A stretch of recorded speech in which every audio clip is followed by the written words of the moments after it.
A toast, my wife declared, to the loser who signs the checks, but will never be my real lover. After 15 years of loving her, supporting her, and giving her everything I had, I calmly set a key down on the table. Her father spotted it, read the note tied to it, and his face went ashen. "Rose," he croaked, voice cracking with dread, "tell me you didn't." Look, I've been to plenty of parties in my time. Birthday bashes where someone's tipsy aunt hijacks the mic to describe her latest colonoscopy in excruciating detail. Retirement shindigs where grown men sob into their bottom-shelf whiskey, mourning the good old days that were never all that good to begin with. Wedding receptions where the best man's speech veers so wildly off course you'd swear he was auditioning for a Netflix comedy special. But nothing, absolutely nothing, could have prepared me for the moment my wife of 15 years stood up at our anniversary celebration, champagne flute raised like a tacky, budget-conscious cousin of Lady Liberty, and proceeded to eviscerate me like I was a marshmallow roasting over a campfire run by sadists. "To the loser who signs the checks," she announced, "but will never be my real lover." Her voice carried across the entire ballroom with the kind of theatrical projection that would leave Broadway casting directors weeping into their playbills. Even the crystal chandelier above us seemed to dim in shame, as if it too couldn't bear to witness this public implosion. 80 people, 80 goddamn guests, all dressed in their finest cocktail attire, sipping overpriced bubbly with pinkies delicately extended, and every single one of them heard it. The toast that would become legend.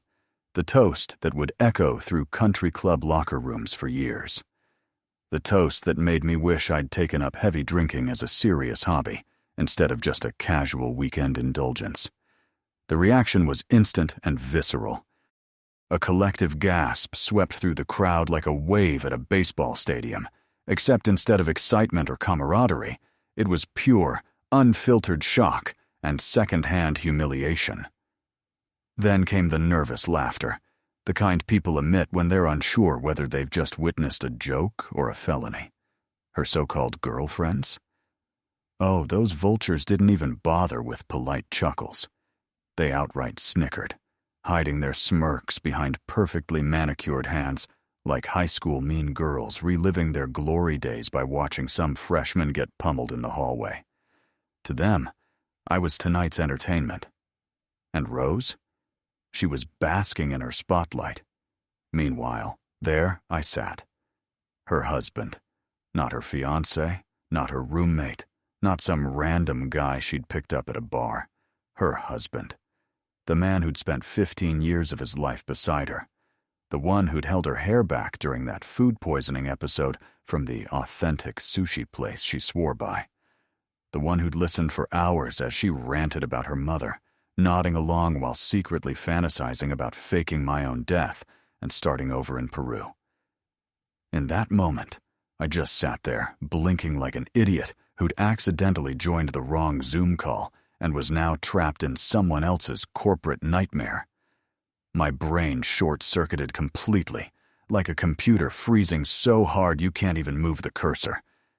Did she really just say that? Was this real? Am I having a stroke? You'd think this would be the moment I snapped. The part where I leap to my feet, flip the table like an action hero, send floral centerpieces flying, watch fine china shatter against marble, and storm out with some unforgettable cinematic line. You'd think I'd grab the mic and deliver a counter-toast so devastating it would leave her sobbing mascara-streaked tears into her Dom Perignon. At the very least, you'd expect me to chuck a dinner roll at her smug face. But none of that happened. Because here's the truth about being blindsided by public humiliation. Your body goes into a strange kind of autopilot.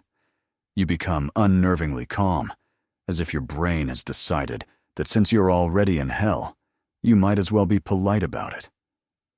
So instead of making a scene, I reached slowly, deliberately, into my jacket pocket as though I were pulling out a pack of gum or a breath mint, and withdrew a small brass key. Nothing flashy, just an ordinary key, but with a tiny tag attached bearing 3 characters. 23C. I placed it gently on the pristine white tablecloth, right beside the untouched crème brûlée, because no one had been hungry enough to eat dessert while watching my marriage detonate in real time. The key made a soft clink as it met the porcelain plate. A tiny sound, but in that suffocating silence, it echoed like a gunshot. Rose was still standing there, glowing with self-satisfaction, clearly convinced she'd just delivered the ultimate mic drop of her life. That smug little smirk on her lips said it all. She thought she'd won. Her gaggle of friends were still tittering, already mentally drafting how they'd retell this story at their next book club, which, let's be honest, never actually discussed books. But then something shifted. Her father, Richard, had been clapping along with the rest of the room, that awkward, half-hearted applause people offer when they don't know what else to do with their hands. But his hands froze mid-air, suspended like someone had hit pause on a remote. His eyes locked onto the brass key, then onto the note I'd attached. And in less than 3 seconds, the color drained from his face, like someone had yanked a plug at the base of his skull. One moment he was a rosy-cheeked country club patriarch. The next, he was ghost white. Medically impressive, honestly. His mouth opened, closed, opened again, like a fish stranded on a dock, gasping for air that wouldn't come. His hand trembled as it reached towards the key, but he didn't pick it up. He just stared at it as if it might detonate. Then he croaked, literally croaked, in a voice strangled by panic. "Rose, tell me you didn't." Those 4 words carried the weight of a man who'd just realized his daughter had committed an unforgivable blunder, one that couldn't be fixed with money, connections, or a favor from his lawyer buddy. Those 4 words held the dawning horror of a father watching his meticulously built empire begin to crumble. All because his daughter couldn't keep her mouth shut for one damn evening. Rose's smile faltered, just a crack in the armor. She glanced at her father, then at the key, then at me.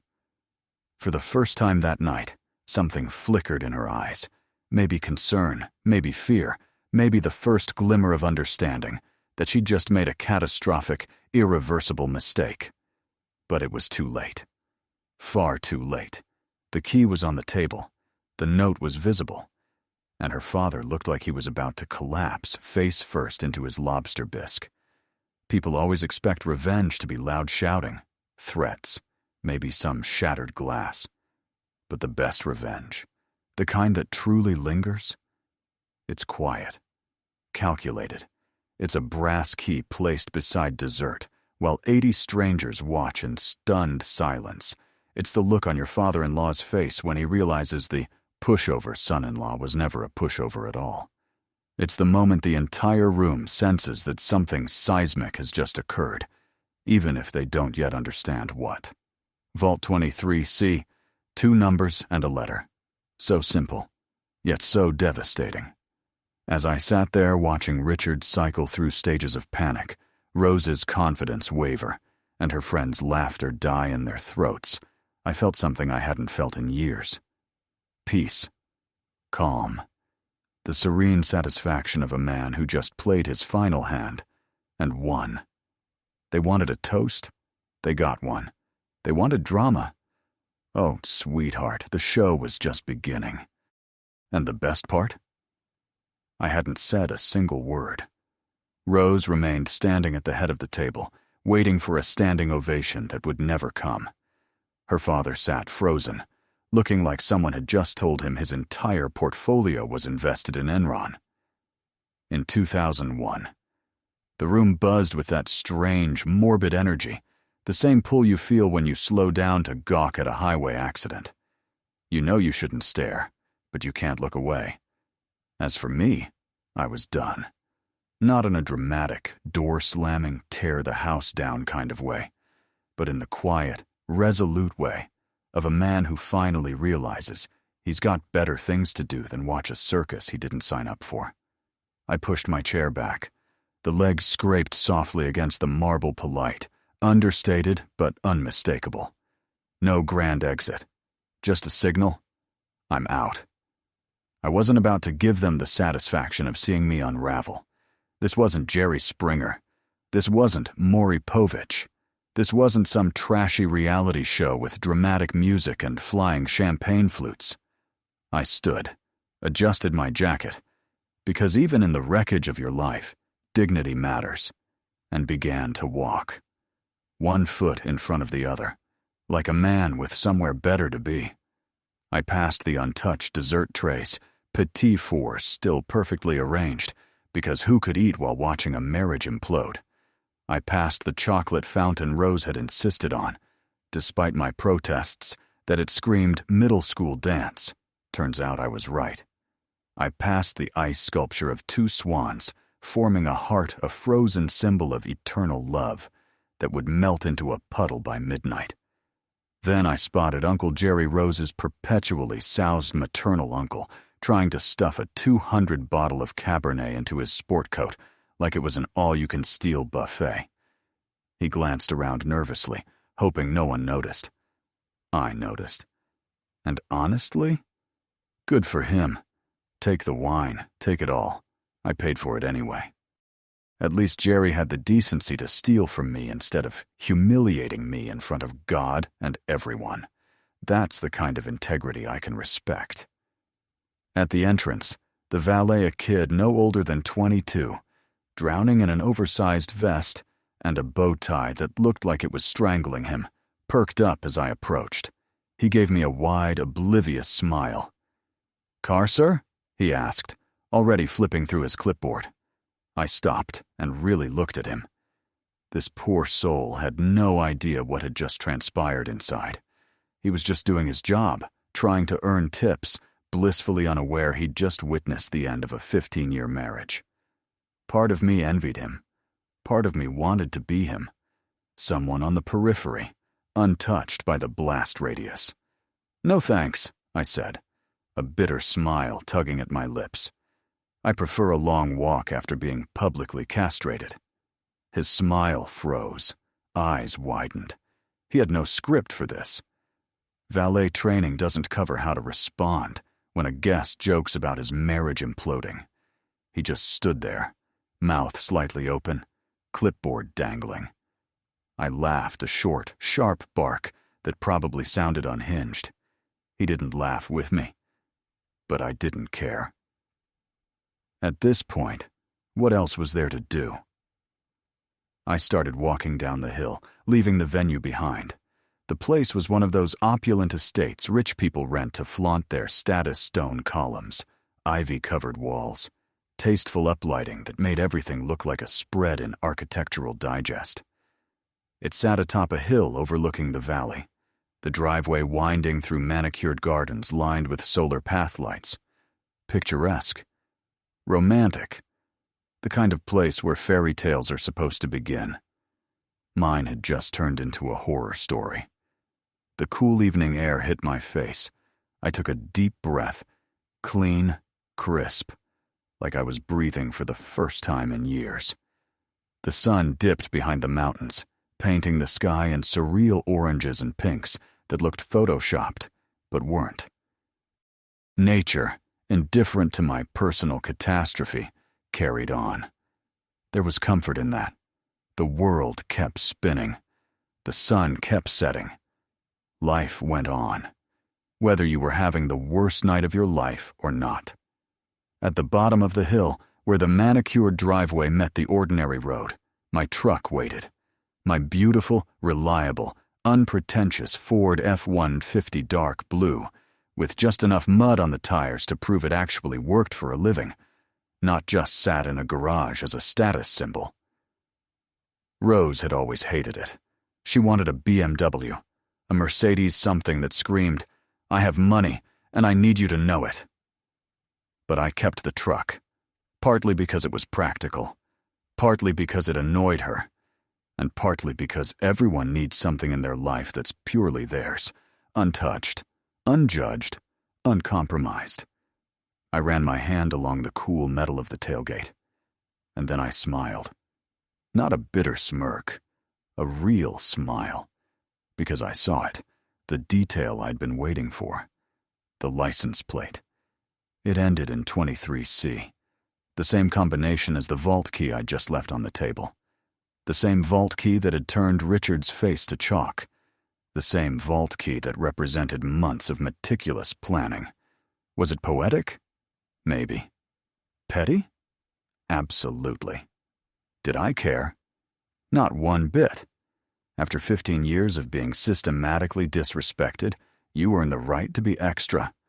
You earn the right to match your license plate to your revenge scheme. You earn the right to plan your exit like it's a military op or a high-stakes heist. I pulled out my regular keys, not the brass one currently causing panic attacks at my anniversary party, and unlocked the truck. The interior smelled of coffee, worn leather, and the comforting chaos of a vehicle that actually lives. I climbed in, adjusted the rearview mirror, and sat in the gathering dusk. Up the hill, the venue glowed warmly, like nothing was wrong. I imagined Rose still up there, confused, her father on the verge of a breakdown, her mother demanding answers no one could give. But that wasn't my problem anymore. I turned the key. The engine rumbled to life with that deep, satisfying growl only a well-loved truck can produce. I put it in drive, checked my mirrors like a responsible adult, and pulled away. No screeching tires, no dramatic fishtail. Just a man driving away from a party he'd technically thrown for himself, heading toward a future that suddenly looked far more promising than his past. In the rearview mirror, the lights of the venue grew smaller. Goodbye, Rose. Goodbye, fancy parties. Goodbye, 15 years of settling for less than I deserved. Hello, Vault 23C. Hello, paperwork. Hello, sweet, calculated revenge. Call it poetic. Call it petty. I called it paperwork, and I was going to enjoy every single signature. While Rose and her coven of mean girls were probably still back at the party, congratulating themselves on how brave and edgy they'd been, I was 80 miles away at the Lakeside Motel Room 6, to be exact. Let's be clear. The Lakeside Motel wasn't winning any hospitality awards. It made a Motel 6 look like the Ritz, but it had 3 things going for it. 1, it was cheap. 2, it was far from Rose and her circus. 3, nobody there cared who I was or what kind of night I'd had. The room was exactly what you'd expect from a $49 a night dive. Industrial brown carpet designed to hide decades of mystery stains. A bedspread with an aggressively floral pattern in shades of orange and brown that hadn't been fashionable since the Carter administration. A TV bolted to the dresser. Apparently theft was a real concern, offering 7 channels if you held your breath and stood on one leg. The bathroom was the size of a phone booth with a shower that had 2 settings. Disappointing trickle, or fire hose trying to strip your skin off. But the real charm of Room 6 was the view optimistically called a lake, though it was really just a large, half-frozen pond with delusions of grandeur. Around its edges, dead reeds poked through the ice like nature's bad hair day. Romantic? Hardly? Scenic? Not even close. This was where dreams came to die. But after the night I'd had, those frozen reeds were a welcome upgrade over crystal chandeliers and melting swan sculptures. The heater rattled like it was either speaking Morse code or housing an angry raccoon. Every few minutes it clanked and emitted a burning smell that made me question my life choices, but it produced some heat, so I wasn't complaining. I wasn't here for comfort. I was here because when your life explodes at a gala, you need a place no one would ever think to look. I dropped my keys on the wobbly nightstand and sat on the bed. The springs groaned like they were debating whether to hold me or collapse. I hadn't packed an overnight bag. No toiletries, no change of clothes, no weapons. Just one thing. A sleek black leather briefcase that looked wildly out of place in this dump. I clicked it open. Inside, 3 folders, each labeled with crisp, professional tabs that screamed, "This has been planned for a very long time." Folder 1. Plan A, divorce, clean, simple. All paperwork pre-drafted, reviewed, notarized. Just needed signatures. Folder 2. Plan B, eviction. Because after 15 years of disrespect, you don't get to keep living in the house I bought. Folder 3. Plan C, nuclear. My personal favorite. I hadn't opened it yet. I was saving it. Like fine wine or gourmet chocolate, some things are meant to be savored at the perfect moment. I pulled out my phone, buzzing with ignored calls and texts, and scrolled to Ms. Harriet Healy, Esquire Estate Lawyer Extraordinaire, the woman who'd helped me orchestrate this entire symphony of justice. I hit call. It rang twice. "I was wondering when you'd call," she said. No pleasantries, no preamble. That's why I loved Miss Healy. "I take it the toast happened." "Oh, it happened," I said, leaning back. The headboard cracked ominously. "She called me the loser who signs the checks, but will never be her real lover." In front of 80 people, including her father. A pause. Then Miss Healy made a sound half-laugh, half-snort. "Well, that's certainly grounds for activating the clause. Did you leave the key?" "Right next to the crème brûlée." Richard looked like he was about to stroke out. "It was beautiful." "I bet it was," she said, and I could hear the smile in her voice. "So, we're doing this? We're really doing this." "Activate 23C, I said. Calm, firm, like ordering coffee instead of detonating a life. She didn't ask why. Good lawyers don't need backstories. They need facts, dates, notarized docs. The emotional wreckage, that's my burden. "I'll file Monday morning," she said, all business now. "Full execution in 45 days, assuming no complications. Though, I've never seen a prenup with a clause quite like this. It's either genius or insane." "Both," I said. "Definitely both."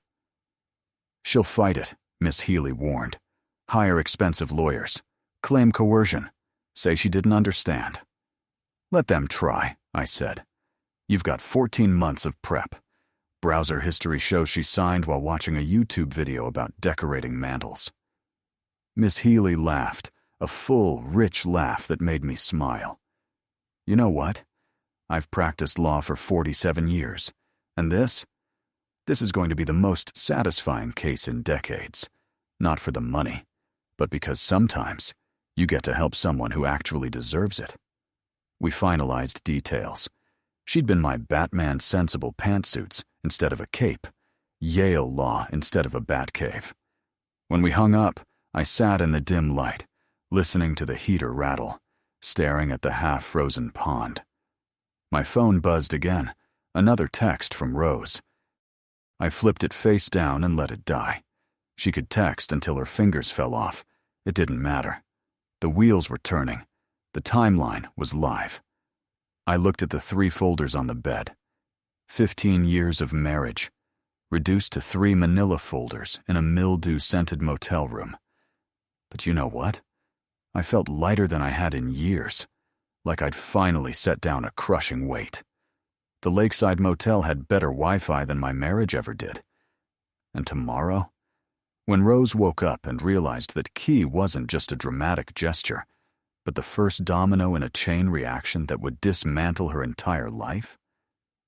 Well, that was going to be one hell of a show. I stretched out on the bed, ignoring the protesting springs, and closed my eyes. For the first time in 15 years. I slept like a baby. Let me take you back 2 years. Back before the toast, before the key, before Richard's face went pale and Rose's world began to crumble. Back when I still had hope, Or maybe just delusion. The line gets blurry when you're married to someone like Rose. It was a Tuesday afternoon, already a suspicious day. Mondays you brace for. Wednesdays you survive. But Tuesdays, they sneak up and gut you when you're not looking. Rose and I were in our home office. I was at the desk, handling estate paperwork. She was on the couch, phone in hand, lost in the digital void. "Babe, I need you to sign these," I said, gesturing to the stack Miss Healy had prepared. "Just updating beneficiaries and trust details. Routine stuff." Yeah, she mumbled, thumb scrolling at lightning speed. "Put them on the coffee table. I'll sign." I watched her screen reflect in the window. Pinterest, of course. She was deep in a rabbit hole of rustic farmhouse mantels adorned with fake hydrangeas in distressed metal buckets. "Do you think we should redecorate the living room?" she asked absently. "These hydrangeas are gorgeous." I stared at her. Here I was, handling documents that would dictate the fate of everything we owned, and she was worried about fake flowers. "Sure, honey," I said. What else could I say? Arguing with Rose about decor was like trying to hold back the tide with a teaspoon. "But seriously," I pressed, "can you sign these? Miss Healy needs them notarized by Friday." Fine, she sighed, as if I'd asked her to donate a kidney. She finally looked up, set her phone down like it was a sacred relic, and sauntered over. The documents were neatly flagged with yellow "Sign Here" tabs. Standard estate stuff, boring legalese about trusts and tax implications. But buried on page 47 of 63 was something special. Clause 19b. In legalese it read, "In the event that either party engages in public acts of humiliation, degradation, or deliberate disrespect toward the other in a social setting with 10+ witnesses, said behavior shall constitute grounds for immediate nullification of inheritance rights, asset claims, and spousal benefits." In plain English, if you publicly humiliate me in front of a crowd, you lose everything. It was diabolical. Beautiful. The most satisfying paragraph I'd ever helped write. The best part? It didn't require cheating, theft, or violence, just disrespect. The casual cruelty Rose had been doling out for years. Miss Healy had worried it might not hold up. Too subjective, she'd said. So we added specifics: witness count, public setting, documented pattern of behavior. "You're either very smart or very paranoid," she'd told me. "Can I be both?" I'd replied. Now there was Rose, pen in hand, speed skimming 63 pages like she was racing the clock. She flipped to each yellow tab, scribbled her signature, which had grown sloppier over the years, and moved on. "This is so boring," she complained halfway through. "Why do lawyers use so many words?" "To protect us," I said mildly, watching her breeze past clause after clause, without reading a word. She reached page 46. Then page 47. My heart thumped. Would she notice? Would she read it? She flipped to the tab, signed at the bottom. Rose M. Patterson in blue ink, legally binding herself to terms she didn't know existed. And just like that, it was done. "There," she said, dropping the pen. "Happy now? Can I get back to my mantles?" "Very happy," I said, gathering the docs carefully. "Thank you, honey." She was already back on the couch, scrolling. "We should definitely get those hydrangeas. And the metal buckets. Very on trend." "Sure, babe," I said, sliding the papers into my briefcase. "Whatever makes you happy." And that was it. The moment her fate was sealed. She'd signed her own divorce papers while shopping for fake flowers. I took the documents to Miss Healy the next day. She notarized them, filed them, locked them away. "Let's hope you never have to use this," she said. "Let's hope," I agreed. But even then, I knew better. I knew Rose. I knew her need for attention, her casual cruelty, her blindness to how her words cut. It wasn't if she'd crossed the line, it was when. And Clause 19B would be waiting, patient as a landmine. Classic Rose. She'd played herself and didn't even know it. Meanwhile, back at the party, Richard Patterson was having what doctors might call a near-cardiac event. His hands shook, his collar felt tight.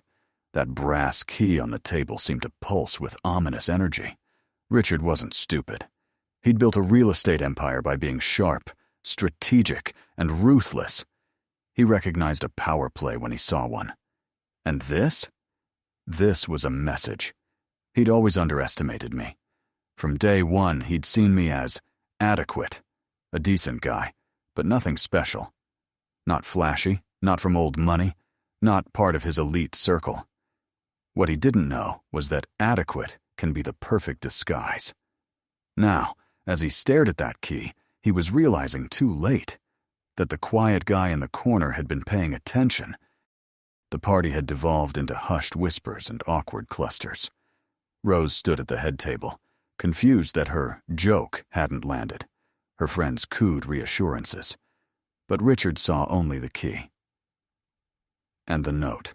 Vault 23C, First National Bank, Downtown Branch. You might want to check this before Monday. Before Monday. That phrase hit him like a freight train. Businessmen understand deadlines. This meant, you have 36 hours to fix this, or it's over. He stood so fast his chair clattered to the floor. His wife, Eleanor, grabbed his arm. Richard, what's wrong? You look terrible. I need to go, now. But it's our daughter's. Watch me, he said, shoving the key into his pocket and storming out. He found his driver, Carlos, leaning against the Mercedes. Keys, now. I'm driving. Carlos, stunned. Richard hadn't driven himself in 8 years, handed them over. Richard peeled out of the lot, breaking traffic laws like a man possessed. He made the 30-minute drive in 18. At the bank, he called the manager, Thomas Garrett. I need access to Vault 23C, tonight. Thomas sighed. Mr. Patterson, it's Saturday. The vault isn't staffed. I don't care if you have to blowtorch it open. Be here in 40 minutes. 40. Agonizing minutes later, Thomas arrived in a rumpled polo shirt. They descended into the vault room. Box 23C opened with a quiet click. Inside, 2 documents. Document 1, a notarized buyout agreement. My 49 stake in Patterson Commercial Real Estate worth $8 million sold to the Delaney Foundation. For 1. Document 2, my will. In the event of separation from Rose, all assets would go to Marcus Delaney, age 24, veteran sole beneficiary of said foundation. Richard's vision blurred. Who was Marcus Delaney? How long had this been planned? Thomas cleared his throat. Is everything all right, Mr. Patterson? Richard had no answer. His face was ash, his palms slick with sweat. And miles away, in a motel with a half-frozen pond, I slept peacefully, knowing Richard had just discovered how badly he'd underestimated the adequate son-in-law. His name was Marcus Delaney. The first time I met him, I was certain he could snap me in half like a pretzel. Built like a Greek statue crossed with a drill sergeant. 24 years old, with posture so rigid it made my middle-aged slouch look like a question mark having an existential crisis. We met in the conference room of the Restwell Inn, a budget hotel, with paper-thin walls and an interstate roaring 30 feet away. I arrived early, intentionally. I wanted to be the one waiting. At exactly 2:01 p.m., not 1:59, not 2:01 military precision. Marcus walked in wearing his Navy dress uniform, medals gleaming, creases sharp enough to cut paper, shoes polished to a mirror shine. Mr. Patterson, he said, voice crisp and direct. That's me, I replied, standing. Though you can call me whatever you want. You're about to inherit my life savings, so sir feels silly. He shook my hand, firm, respectful, not overbearing. Marcus Delaney. I'm confused why I'm here. Join the club, I said, gesturing to a chair. Coffee? The hotel stuff tastes like despair, but I brought decent. I'm fine, thank you, sir. Stop calling me sir. I'm 42. I've got a decade before that feels right. That earned the faintest twitch of a smile. I took a breath. How do you explain to a stranger that you're giving him $8 million because your wife roasted you at your anniversary party? You start at the beginning. Your father saved my life in 2005, I said. Did you know that? Marcus stiffened slightly. No. He died in 2006. I was 10. He was a good man. We worked construction in Denver. I was young, cocky, thought I knew wiring. He saw a live junction box I'd missed, tackled me out of the way. 6 months later, he died of a heart attack. Marcus's jaw tightened. He was 41, dropped dead making breakfast. I owed him everything. Lost track of your family. 2 years ago, I hired a PI, found you, Marine, 2 tours, honorable discharge, security consultant. I don't need charity, Marcus said, steel in his voice. This isn't charity. It's a business transaction. I'd rather give $8 million to a stranger who served his country than to a wife who spent 15 years treating me like a walking ATM with mediocre bedroom skills. I got a real smile. I don't even know what a champagne fountain is. Consider yourself blessed.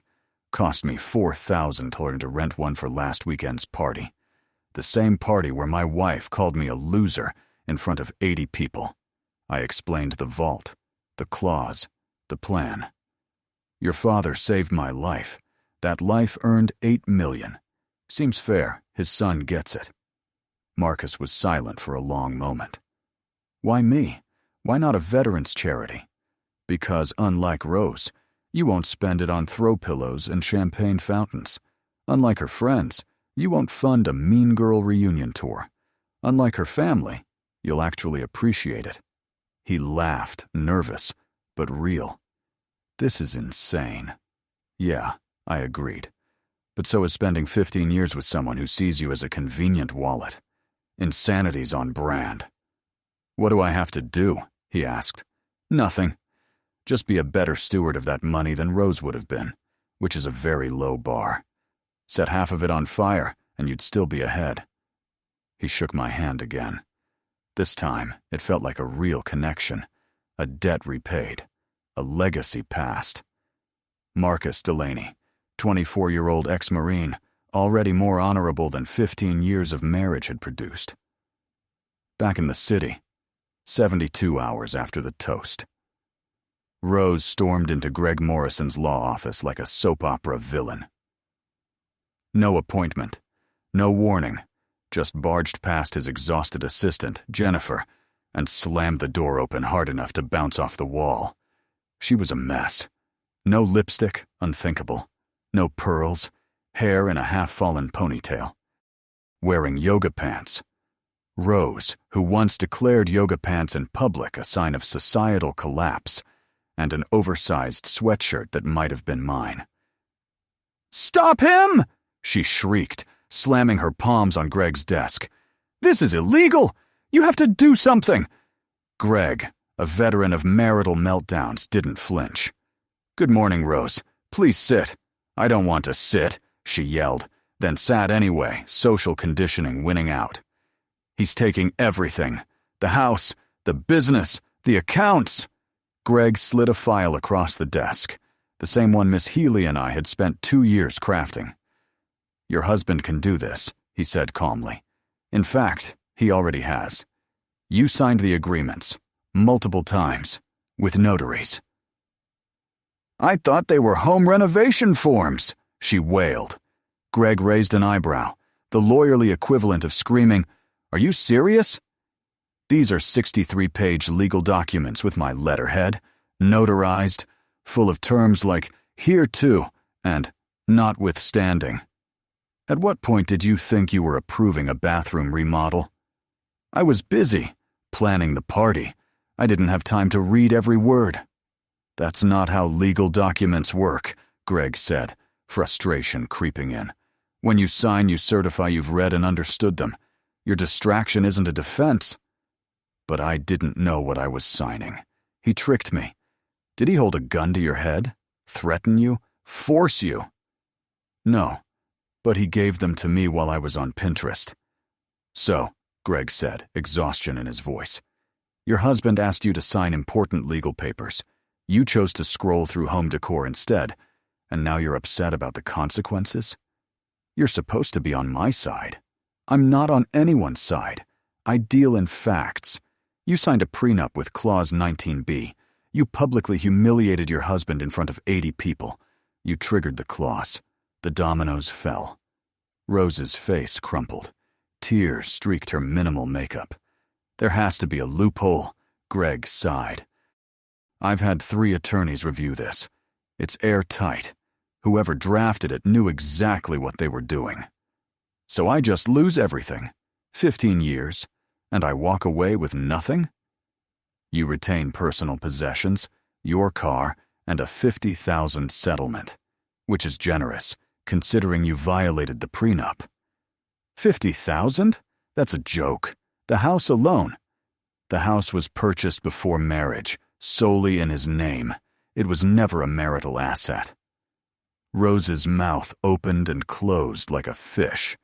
The look of someone realizing the world wasn't what she thought. What about the business? I'm Richard's daughter. Your husband sold his 49 stake to a foundation 2 months ago. It's done. You have no standing.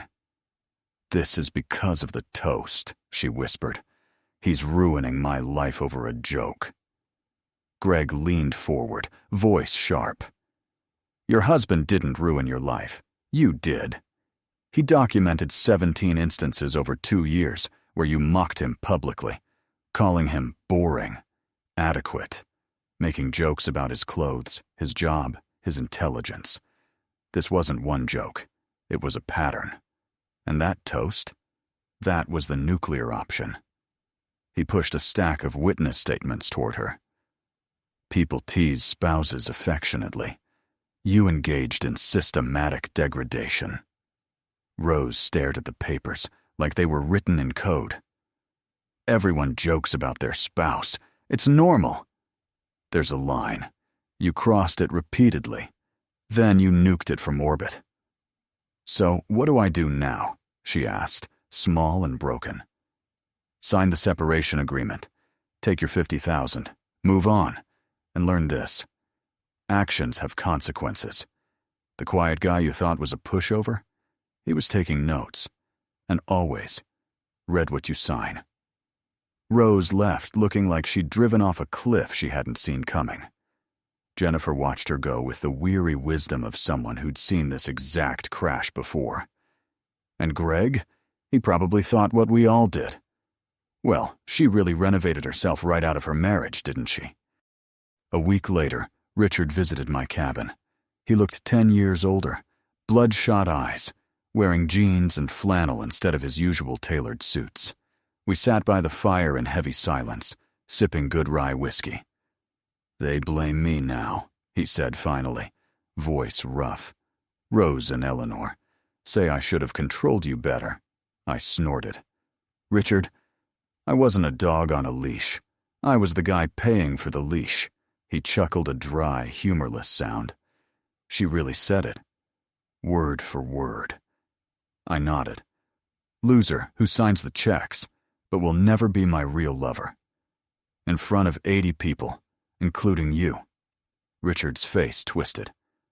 I'd look like someone pulled the plug on my soul. We drank in silence. He left an hour later, weighed down by guilt.